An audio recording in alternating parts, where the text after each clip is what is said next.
gravando essa reunião no Zoom, para depois ter a oportunidade de deixar o vídeo, deixar registrado para vocês no canal do YouTube, caso não consiga de algum problema, você tem algum problema com o Instagram. Bom, já está começando a entrar gente, já são 8h37, estava marcado para as 8h30, vamos começar. E quem tiver atrasado depois pode assistir no nosso canal do YouTube. Então, o objetivo da nossa fala de hoje é falar sobre hérnia de disco, que é um assunto muito comum. A grande maioria dos pacientes com dor lombar chega já dizendo: ah, minha hérnia está atacada, minha hérnia está atacada, e quem nunca ouviu isso antes, né? Pois bem, primeiro que tudo, vamos pensar um pouquinho sobre essa história de hérnia. O que provoca a hérnia? Para isso, tem que entender, voltar para a anatomia. Então, pensa da seguinte forma: aqui eu tenho uma vértebra, aqui eu tenho outra. Entre uma vértebra e outra, eu tenho um disco intervertebral. Eu costumo brincar, ele é como um babalu. Ou quem não conheceu o babalu, não tem a idade que eu tenho, vamos lá. É como se fosse o petit gâteau, aquele chocolate, aquele bolinho de chocolate que é durinho por fora e gelatinoso por dentro. Então, ele é durinho por fora e molinho por dentro. O nosso disco intervertebral, ele é bem assim. Ele é formado por um núcleo pulposo, que é uma substância mais gelatinosa que fica no interior dele, selado, lacrado, e em volta dele tem várias camadas de fibras elásticas, como se fossem vários elásticos ali envolvendo ele. Para quê? Para evitar que ele possa escorregar para um lado ou para o outro. Então, essas camadas de fibras elásticas chamam-se ânulo fibroso, e eles estão ali para permitir que o núcleo pulposo, aquela almofadinha, possa fazer a sua ação amortecedora e, de certa forma, imagina que minha mão agora é o núcleo pulposo. A vértebra em cima, ela tem que poder fazer esse movimento, tá? Então, se ela fizesse esse movimento e o disco escorregasse para cá, isso seria uma hérnia de disco. Se ela fizesse esse movimento e o disco escorregasse para cá, isso seria uma herniação do disco. E aí, com relação à herniação, como que começa? Como todo processo degenerativo do corpo, começa aos poucos. Eu dou um exemplo bem simples. Se eu pegar uma barra de ferro e eu jogar no oceano, com o tempo ela vai começando a acumular ferrugem, até que chega uma hora que ela está podre. Então, a mesma coisa. Com a idade, nossos cabelos vão ficando brancos, já começando a ter entradas, os dentes vão ficando amarelados, a pele começa a ficar enrugada. Isso é normal, em todo mundo pode acontecer isso. Então, da mesma forma, as nossas vértebras, as nossas articulações também vão degenerando. De modo que o disco intervertebral também pode degenerar. Essas fibras elásticas são feitas de elastina. Elastina é uma proteína. Então, toda proteína, ela com o tempo se degrada, mas o corpo vai lá e produz nova proteína, certo? Bom, o que acontece? Se eu não consigo trazer substratos para o corpo formar novas proteínas de elastina, aquelas fibras que vão se rompendo não vão ter o reparo necessário. Vou dar um outro exemplo. Se você fez um buraco na estrada que vai para sua casa, se não tiver alguém para produzir cimento para ir lá tapar aquele buraco, o buraco vai ficar aberto. Então, é exatamente isso. Se o meu disco intervertebral está achatado, o espaço intervertebral está diminuído, está achatado aquele disco não consegue receber os nutrientes necessários para produzir novas fibras de elastina. Se ele não recebe nutrientes, ele não produz mais elastina, na medida que essas fibras anulares vão rompendo pelo processo natural de envelhecimento, vão degenerando, eu não consigo produzir novas fibras. E vai ficando daquele jeito, vai ficando esgarçado, e aí aquele núcleo que estava ali no meio começa aos poucos a empurrar a parede do disco intervertebral. Então, são etapas. Eu não decoro essas coisas, então eu vou só ter a minha colinha aqui. A primeira etapa, na medida que as fibras anulares vão se esgarçando, vão se soltando, é o abaulamento discal. Então, se você fizer uma ressonância magnética da sua coluna hoje, eu tenho certeza que algum dos seus discos intervertebrais vai ter abaulamento discal. Para vocês terem uma noção, alguns estudos mostram que alterações degenerativas já foram encontradas até em crianças de 4 anos de idade. Ou seja, nasceu já começou a degenerar. E eu escutei uma vez uma pessoa falando assim, olha que visão pessimista, a vida é uma condição sexualmente transmissível e 100% letal. Ou seja, só nascer já está morrendo. Ok, visão pessimista, não vamos falar sobre isso. Voltando ao nosso assunto. Então, na medida que a gente começa o envelhecimento ou a degeneração do disco intervertebral, essas fibras começam a se romper. Você está falando de quê? Sobre hérnia de disco. Essas fibras do disco intervertebral, do anel fibroso, começa a se degenerar e aquele núcleo pulposo começa a empurrar a parede. Aí começa a provocar um abaulamento do disco intervertebral. todo mundo vai ter algum grau de abaulamento do disco intervertebral, assim como todo mundo tem algum grau de artrose, de desgaste de alguma articulação. Se aquelas fibras continuarem o seu processo de degeneração e rasgo, o próximo passo depois do abaulamento é a protrusão do disco. Se continuar, vai a extrusão e, por último, o sequestro do disco. Então, essas são as etapas na formação de uma hérnia de disco, se fosse colocar numa linha do tempo. O que esse estudo que eu estou trazendo aqui? A probabilidade de regressão espontânea de uma hérnia, lombar, uma revisão sistemática. Então, esse estudo, ele comparou essas 4 etapas. Então, o abaulamento, a protrusão, a extrusão e o sequestro, no caso de na regressão espontânea deles com o tempo. Por quê? Muitos estudos, inclusive o New England, já publicaram que, se não me engano, 90 e poucos % das hérnias de disco vão voltar ao normal dentro de 3 meses. Pois é, até então era isso que se sabia. Aí veio esse estudo e mostrou assim, espera lá, não é qualquer hérnia de disco. Qual o grau de herniação? Se é um abaulamento, se é uma protrusão, se é uma extrusão ou se é um sequestro. E o que eles viram foi o seguinte, vou dar os números exatos para vocês. Um abaulamento discal, que é o primeiro grau de desgaste, de degeneração, é a mais leve, o abaulamento discal, ele pode voltar espontaneamente ao normal em 13% dos casos. Já quando o disco está protruso, ele pode voltar espontaneamente ao normal em 41% dos casos. No disco extruso, ele pode voltar ao normal em 70% dos casos. E no disco com sequestro, ele volta em 96% dos casos. Ou seja, quanto pior o desgaste, a ruptura daquele disco, maior as chances dele voltar espontaneamente ao normal. Por mais incoerente que possa parecer, se for para ter algum problema com o disco intervertebral, reze para ser algo complicado, porque a chance dele voltar ao normal é maior. Então, estou falando de regressão espontânea, de hérnias de disco, de acordo com o grau de evolução dele, se está abaulado, protruso, extruso ou sequestrado.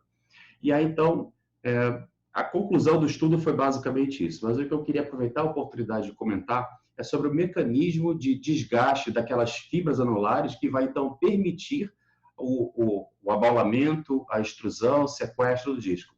Então, vocês têm que entender essa forma do disco intervertebral. Como eu já falei, ele é formado por várias fibras anulares ao redor e o núcleo pulposo dentro. Esse núcleo pulposo, ele tem água, glicose e aminoácidos. Ele recebe esses nutrientes da placa distal da vértebra. Então, assim, imagina, aqui está a minha vértebra, tá? E bem na superfície da vértebra, onde o disco intervertebral vai encostar, tem uma placa, é a placa distal. E essa placa distal recebe sangue. Esse sangue vai passar por difusão facilitada para o disco, que vai reabsorver esses nutrientes, e com isso, então, ele recebe matéria-prima para formar novas proteínas de elastina. Essas proteínas de elastina vão servir para reforçar aquela camada do anular do disco intervertebral. Coisas que podem dificultar a chegada de sangue e nutrientes ali. Tabagismo. Por quê? Nicotina faz vasoconstricção, chega cada vez menos nutrientes, aumenta a probabilidade de formar degeneração discal. Outra, excesso de tensão em cima, excesso de carga em cima pode traumatizar essa placa distal e então dificultar a chegada de nutrientes através do sangue. Mas a principal causa, o que mais provoca a dificuldade na chegada dos nutrientes para então formar as novas fibras de elastina é a carga mecânica do nosso peso. Ou seja, quando eu estou de pé, o peso do meu corpo vai pressionando aquele meu disco intervertebral. Quando eu estou deitado, não tem ação da gravidade, portanto ele não pressiona. O problema é que a gente passa grande parte do tempo, dos nossos dias, em pé ou sentado. E o pior, quando a gente está sentado, o ângulo que a nossa coluna fica é bem pior. E agora um pouquinho mais de detalhe. Eu expliquei que o disco intervertebral é como uma circular, o núcleo pulposo no centro. Só que, na verdade, não. Imagina que isso aqui é meu disco intervertebral e vocês estão olhando de perfil, estão olhando de lado para ele, tá? A cabeça está de frente para lá e a pessoa está de costas para cá. Estou olhando de perfil. Agora, vamos olhar ele aqui assim. A parte anterior das minhas fibras anulares tem uma grande quantidade de fibras, e a parte posterior é bem fininho. O núcleo pulposo está mais deslocado em direção à superfície posterior. Ou seja, agora, de novo, estou aqui com a minha coluna. quando eu flexiono a minha coluna, no caso, quando eu estou sentado assim, eu flexiono a minha coluna. Eu estou botando pressão e empurrando o meu núcleo pulposo para trás, que é onde tem menor quantidade de fibras no anel fibroso e a distância do centro até a periferia é menor ali. Então, a posição de flexão da coluna favorece a extrusão do disco posteriormente. E posteriormente é onde ele é mais vulnerável. Se nós ficássemos sentados com uma postura mantendo a nossa lordose fisiológica normal, ou seja, como se eu tivesse um travesseiro bem na região lombar para manter minha curvatura da coluna, teria muito menos problema. Mas o ideal mesmo seria que, em vez de ficarmos sentados, se nós pudéssemos ficar ajoelhados naquela posição do samurai, a posição de 6A, a coluna fica perfeitinha, bem retinha, aí não teria problema. Só que é muito difícil ficar ajoelhado o dia inteiro e ninguém vai fazer. Até existem algumas cadeiras que são adaptadas justamente para isso, você poder ficar quase que ajoelhado, é um meio termo entre ajoelhado e sentado. Tudo isso pensando na questão da coluna. O que eu quero comparar aqui? Vou fazer uma comparação bem esdrúxula. O cigarro está para o pulmão, assim como a cadeira está para a coluna. Faz sentido? A cadeira, ficar sentado, é terrível para a coluna. Melhor ficar de cócoras do que ficar sentado. Então, se ficar de pé ou sentado, eu estou colocando muita pressão em cima do meu disco intervertebral. Se tem muita pressão, a tendência é ficar esmagando ele. E agora pensa naquela esponja de lavar prata, aquela verde e amarela, né? Quando a gente encharca ela com água, se eu apertar ela, a água sai. Agora, se eu enfio ela apertada dentro da água e solto, ela vai reabsorver muita água. Assim funciona o nosso disco. Se eu pressiono ele, ele vai jogar para fora, vai extravasar tudo quanto é líquido, glicose, aminoácido para fora. Quando eu tiro a pressão, quando eu deito, tiro a pressão de cima dele, ele começa a reabsorver líquido e nutrientes. Então, a nutrição desse disco acontece com esse mecanismo de sanfona, de aperta e solta, os nutrientes saem e voltam. O problema é quando eu tenho desequilíbrio, quando eu passo muito mais parte do meu tempo desidratando os meus discos e muito menos tempo permitindo que eles possam se reidratar. Posição sentado ou flexionado, ou pegando peso sentado e flexionado, é a pior coisa que tem para desidratar aquele disco intervertebral. Quem quiser, depois eu posso compartilhar o link de um artigo de 2015 que fala exatamente sobre isso, sobre hidratação e desidratação e a degeneração discal. É muito interessante. E eu acho que ele vem de encontro a esse estudo que a gente está vendo aqui. Quanto pior a degeneração do disco, quanto maior a gravidade da hérnia, maiores as chances de ele regredir espontaneamente. Então, como sempre, eu acabo voltando à mesma questão. Se a gente não bate na tecla da prevenção, não tem muito o que fazer depois que acontece. Vai ter que esperar e rezar para voltar ao normal. Agora, se eu mantenho sempre minha postura corretinha, adequada, eu não fico pegando peso, fazendo flexão com a minha coluna levantando, aí sim eu tenho menos chances de fazer uma degeneração precoce. Que o problema é a degeneração. Eu costumo comparar com os meus pacientes da seguinte forma. Eu falo assim, olha só, nós dois ganhamos um carro novo, zerado. Eu ando derrapando pneu, cantando pneu toda hora. Você anda bem direitinho, bem devagarzinho. Qual pneu que vai durar mais tempo? O dele. O meu vai desgastar muito mais rápido. Então, se eu não tomo cuidado com a minha postura, com os meus hábitos, com a maneira como abaixo para pegar peso, eu vou ter problemas, eu vou degenerar os meus discos intervertebrais, eu vou ter muito mais problemas precocemente. Por outro lado, se eu estou sempre atento a essa questão da postura, tonificando a musculatura e tomando cuidado da maneira como eu carrego o peso, isso vai fazer a diferença. E aí, com isso, vocês começam a entender o porquê que hoje em dia está na moda criança ir para a escola e veja aquelas mochilas pesadas. Na minha geração era assim, mochila do colégio tinha que levar quase todos os livros, devia pesar uns 10 quilos a mochila. E isso é terrível. Hoje em dia, a gente tem aquelas mochilas com uma haste, você puxando como um carrinho. Justamente por causa disso. Não é para botar peso nas costas. Quando... Pausado o vídeo, reconectando.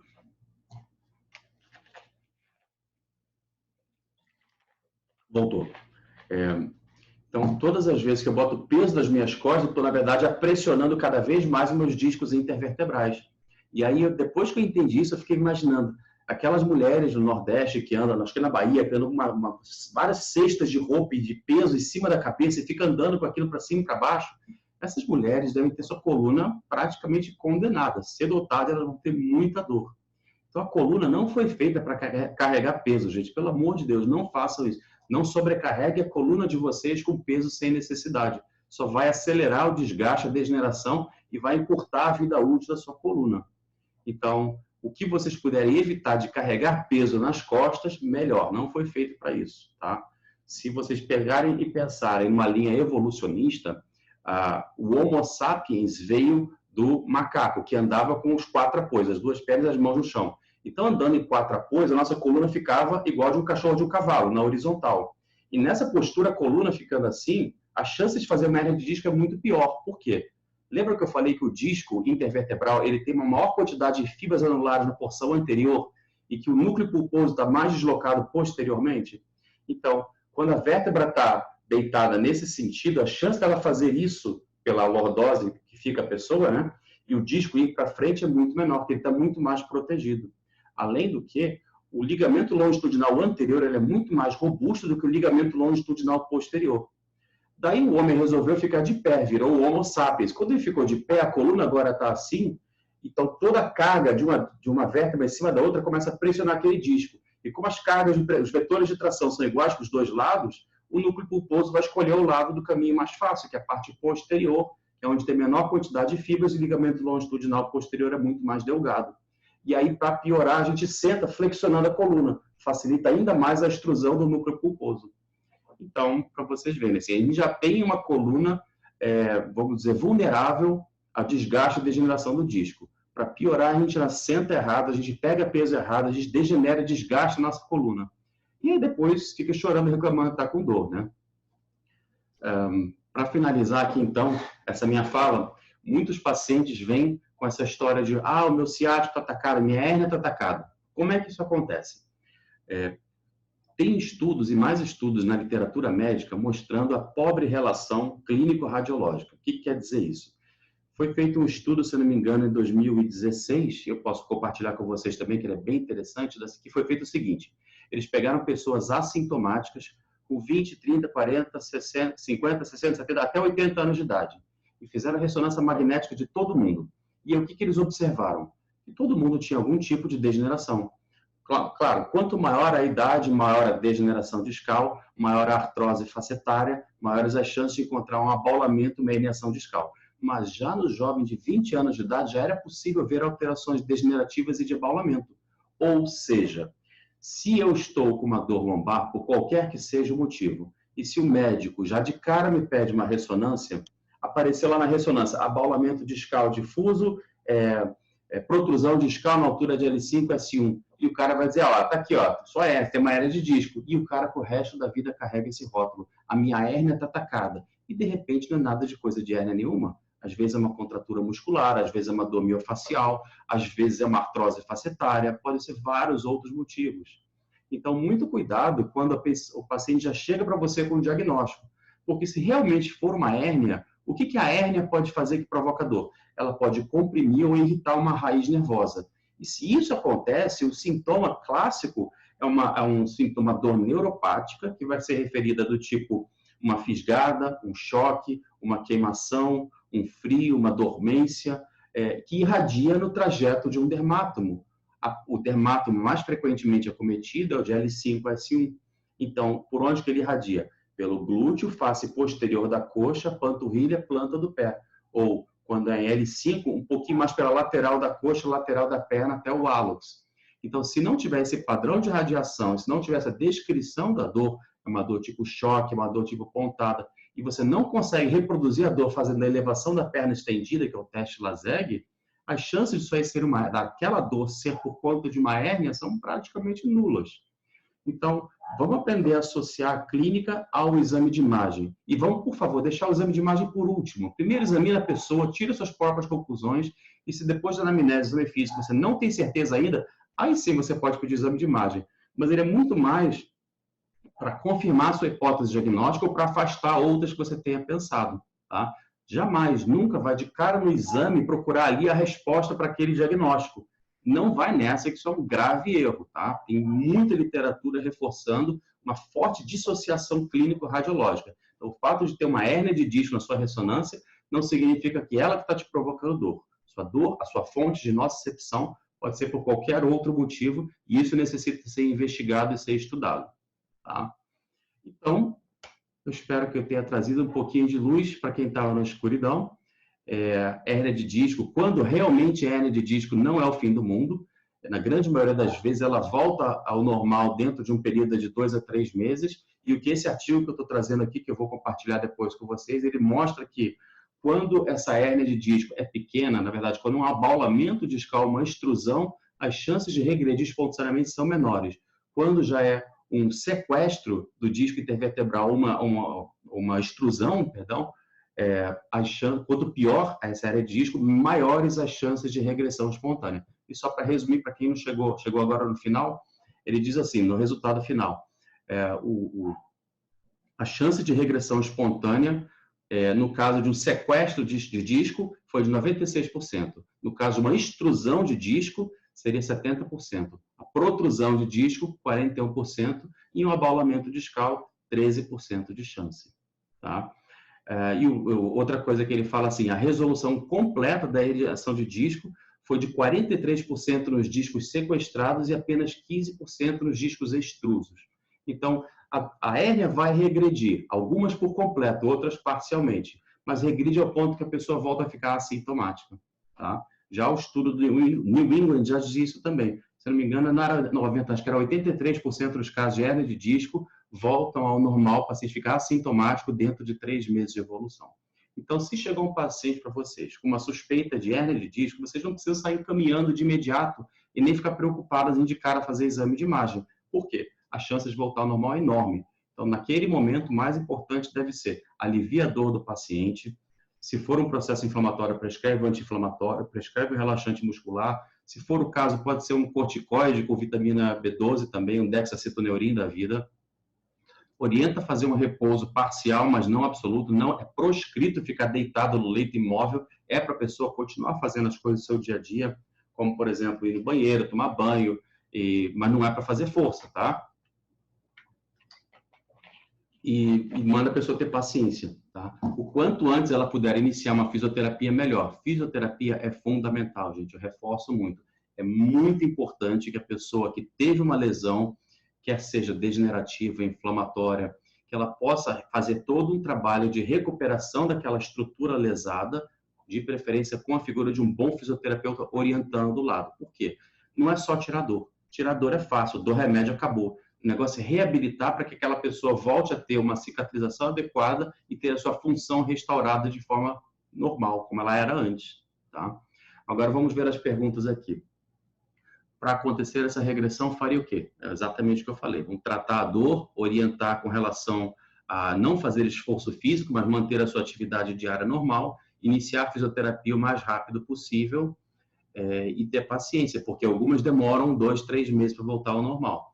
Ajeitar a postura é essencial, corrigir os fatores perpetuantes, então evitar de ficar botando peso na cabeça, carregando peso na coluna, abaixando e levantando peso. Então, tem que ter um pouco de noção de movimentos ergonômicos ou de ergonomia no trabalho, né? Sentar na postura correta, se a pessoa passa muito tempo sentada, levantar de tempos em tempos, fazer um alongamento, fortalecer o core. Quem não conhece, o core é um grupo de 4 músculos que a gente tem envolvendo a nossa cintura. Então, transverso abdominal, assoalho pélvico, diafragma e os multífidos. E ele mantém o centro do corpo aqui tenso, como se estivesse vestindo um corcelete daqueles da França antiga do século XVII. E manter isso tenso, não é apertado, apenas tenso, estabiliza a minha pelve, a minha coluna lombopélvica. Tá? Deixa eu ver as outras perguntas aqui que me fizeram agora. Pessoal, essa é a hora de fazer perguntas. Estou aqui para tentar esclarecer e ajudar. Qual o exercício melhor para dor lombar? Depende. Cada caso é um caso, é muito arriscado dizer qual o melhor exercício. Eu costumo dizer que isso deve ser individualizado, de preferência por um fisioterapeuta qualificado. Mas algumas coisas eu posso falar que não vai ter erro para quase ninguém. Os exercícios de contração isométrica. O que é isso?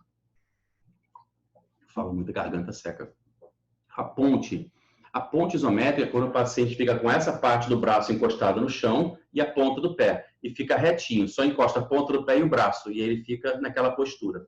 Ficar segurando aquela postura durante 30, 40, 60 segundos, todos os dias, algumas vezes, umas 3 ou 4 séries, isso vai tonificar o core, que ajuda a fortalecer e te proteger na teoria. Alguns estudos são controversos, dizem que isso, na verdade, não protege, mas eu posso dizer por experiência própria. Eu tive uma dor lombar muito séria há alguns anos atrás, a ponto de não conseguir me mexer.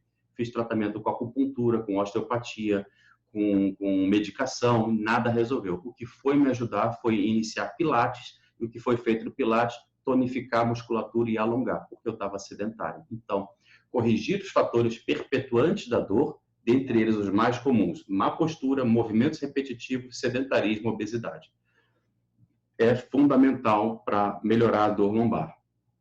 Ai, cadeira. Lembrando, cadeira é uma coisa terrível para uma lombar, tá, gente? Então, ajeitar a postura, ficar de cócoras um pouco mais, alongar a musculatura. Boa noite, doutor. Tem desgaste na coluna. O que fazer? Procurar um bom fisioterapeuta para um bom começo. Pelo menos para ter uma avaliação.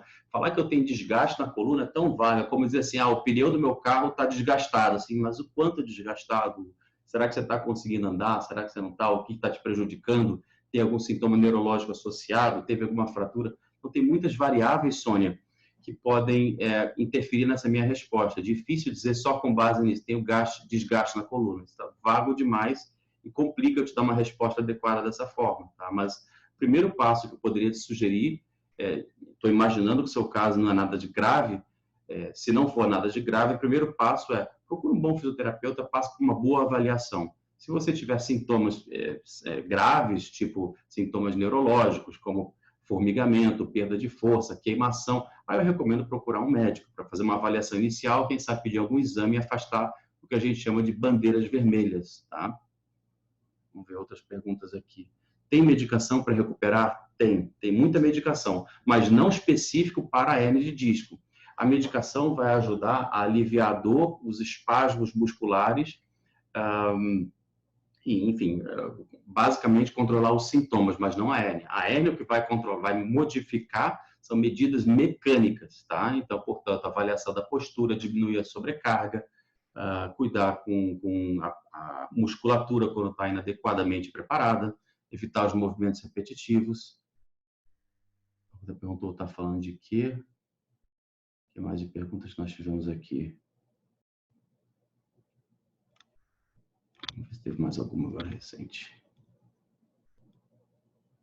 Dor pélvica crônica secundária a hérnia de disco são tratáveis há 10 anos com o mesmo problema? Bom, dores de difícil controle. Em primeiro lugar, será que a dor, a fonte de nocicepção, verdadeiramente está vindo da região pélvica? Espera aí que o vídeo está reconectando aqui. Voltou. Então, a primeira coisa a responder, infectologia.info, se a dor pélvica crônica verdadeiramente está vindo dessas hérnias de disco. Porque tem várias outras fontes de nocicepção que poderiam provocar dor pélvica crônica. Pode ser que a pessoa tenha dor pélvica e também tenha hérnia de disco, como a grande maioria das pessoas tem hérnia de disco. Mas não necessariamente a hérnia de disco é a fonte de nocicepção, é a fonte que está produzindo sintomatologia dolorosa. Então, às vezes, foi um achado, fez um exame de imagem e encontrou ali uma hérnia, mas quem nos garante que aquela hérnia está provocando a dor pélvica? Para uma hérnia provocar uma dor pélvica, eu tenho que pensar nos dermátomos lá embaixo, sacrais, que vão inervar aquela região. E uma hérnia de disco abaixo de S1 não é nada comum. Eu volto a destacar o seguinte, dor miofascial é a principal causa de dor crônica. Você tem essa dor há 10 anos, é uma dor crônica. Então, e outra, dor miofascial dificilmente é investigada no dia a dia. É difícil encontrar um médico que já de cara pensa em dor miofascial. Dor miofascial não aparece em nenhum exame de imagem, não melhora com remédios tradicionais. A melhor coisa para tratar dor miofascial é agulhamento seco.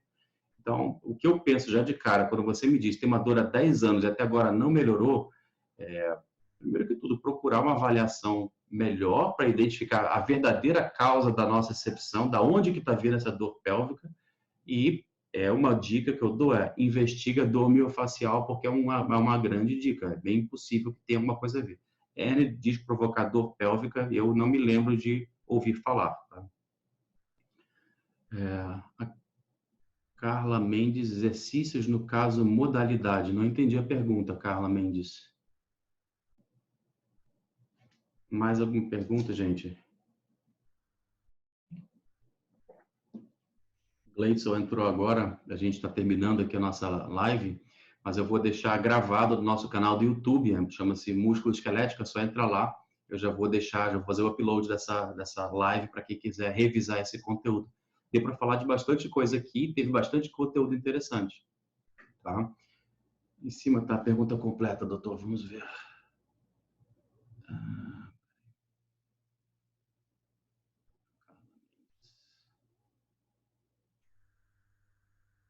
Acontecer essa regressão, faria o quê? Essa é a pergunta, né, Carla Mendes?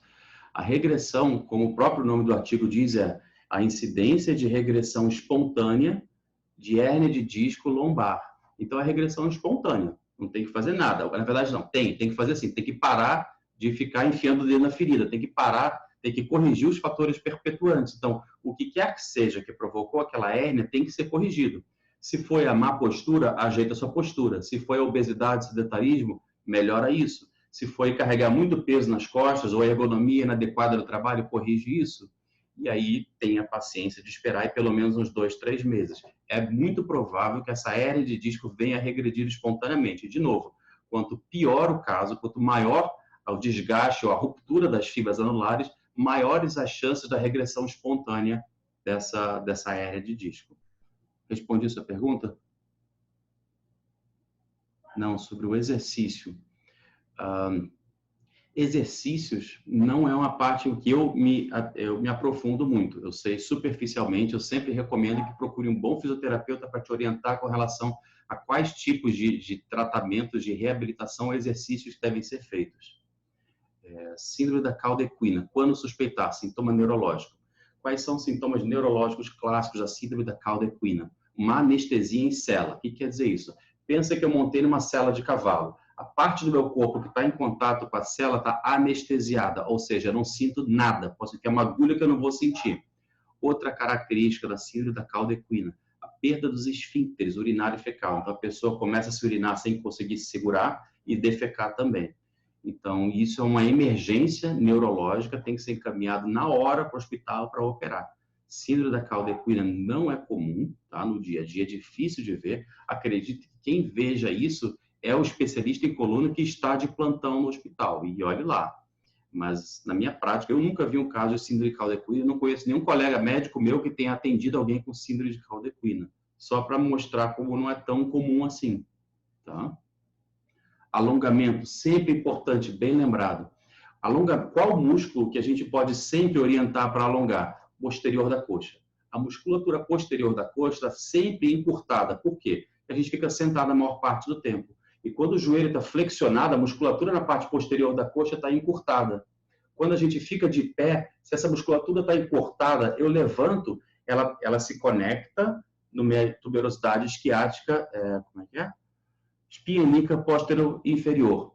Portanto, quando eu levanto, ela vai tracionar a minha pelve para rodar posteriormente. Essa retroversão da minha pelve vai mudar a minha lordose lombar. Isso pode acabar agravando ainda mais as dores lombares. Portanto, ter um bom alongamento da musculatura posterior de coxa é muito importante para a prevenção da dor lombar, ou até mesmo para o seu tratamento. Pode observar, tem muita gente com dor lombar que não consegue alongar a musculatura posterior de coxa. E não faz mal a ninguém alongar essa musculatura, né? Mais alguma pergunta, gente? Nosso horário aqui vai estar acabando daqui a pouquinho. É agora ou nunca? Teve mais uma água aqui, molha a garganta. Bom, então, como eu havia comentado antes, essa live eu estou registrando, gravando ela, eu vou postar no nosso canal do YouTube, só seguir lá, Músculo Esquelética, e eu vou tentar deixar, se não der nenhum problema aqui nesse Instagram, eu vou deixar também na nossa feed do Instagram. Tá legal? Pessoal, fica aqui meu grande abraço, até o nosso próximo vídeo. Muito obrigado pela participação, pelas perguntas. Isso ajudou a enriquecer muito.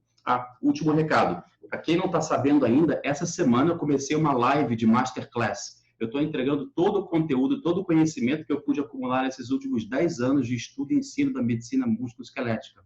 Ontem foi liberada a primeira aula, onde eu falo das principais síndromes do... Ontem? Hoje é segunda? Não, hoje é terça.